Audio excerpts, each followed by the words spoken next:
15 और 16 तारीख को ही बता दिया गया था अभ्यर्थियों ने कि अगर एस्टेट के नोटिफिकेशन को लेकर के अपडेट नहीं दिया तो वे 18 तारीख को बीएसबी की ऑफिस का घेराव करेंगे और उसका परिणाम एक अच्छा भी आया।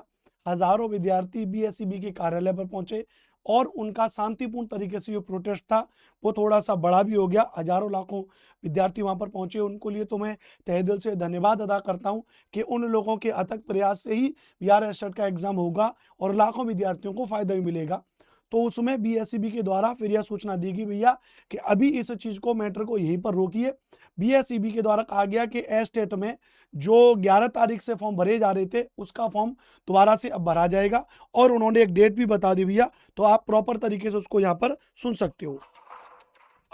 बीएसईबी के सेक्रेटरी है उनसे बातचीत हुई है, उन्होंने कहा है कि आवेदन की तिथि की घोषणा जो है वो शनिवार को अखबारों में इश्तिहार चले जाएंगे और 21 तारीख से आवेदन की तिथि घोषित हो जाएगी। हमने कहा कि अगर सड़क पर आना होगा तो फिर से सड़क पर आना होगा, अगर आना होगा, अगर आप मजबूर करेंगे, अगर रविवार तक सारी चीजें नहीं हो जाएगी तो फिर हम लोग से मुलाकात हुई बीएसईबी के सेक्रेटरी। तो एससीटी अभ्यर्थी अभी तो आपने इसमें पढ़ लिया होगा, यहाँ पर उन्होंने कहा है कि भैया कि शनिवार को जो है उसमें उन्होंने कह दिया भैया कि शनिवार को क्या हो जाएगा, शनिवार का जो न्यूज़पेपर होगा उस शनिवार के न्यूज़पेपर में और इस बात को दे दिया जाएगा कि एस्टेट का नोटिफिकेशन फॉर्म फिलिंग स्टार्ट हो रहा है और 21 सितंबर से क्या है भैया कि 21 सितंबर से फॉर्म फिलिंग शुरू हो जाएगा, फॉर्म फिलिंग शुरू हो जाएंगे।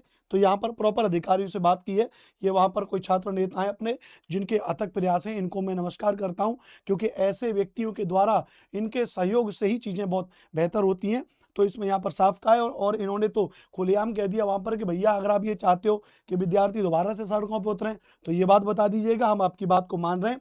आप कह रहे हो भैया कि शनिवार तक चीज़ों को हम कर देंगे और अगर शनिवार तक चीज़ें नहीं हुई, रविवार तक अगर नोटिफिकेशन नहीं आया तो फिर उसके बाद फिर दोबारा से विद्यार्थी सड़कों पे आएंगे।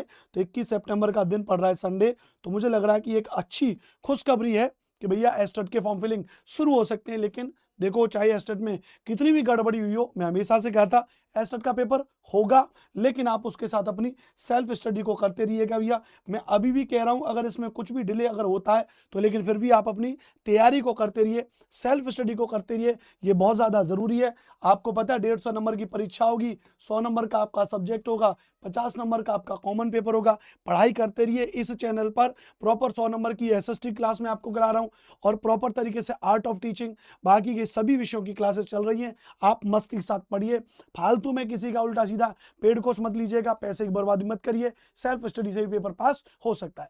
बिना मिर्च मसाला लगाए मैं आपको अखबार में जो न्यूज़ देता हूं, आपको जानकारी अच्छी लगी तो चैनल को सब्सक्राइब कर लीजिएगा। मैं बिना बात का कोई पेड कोर्स नहीं बेचता। आप मोस्टली यूट्यूब पर टीचर देख लीजिएगा जिन्होंने इस वीडियो को कवर किया होगा और खर्च से पीछे चले गए होंगे कि भैया 599 799 रुपये में आप हमारा पेड कोर्स ले लीजिए। तो भैया हम उस टाइप के टीचर नहीं है, हम न्यूज़ आपको बहुत कायदे की बताते हैं और बिना मिर्च मसाला लगाए, बिना कोई फालतू का प्रमोशन किए। तो जानकारी अच्छी लगी होगी तो प्लीज़ आप चैनल को सब्सक्राइब जरूर करना। जय हिंद, वंदे मातरम।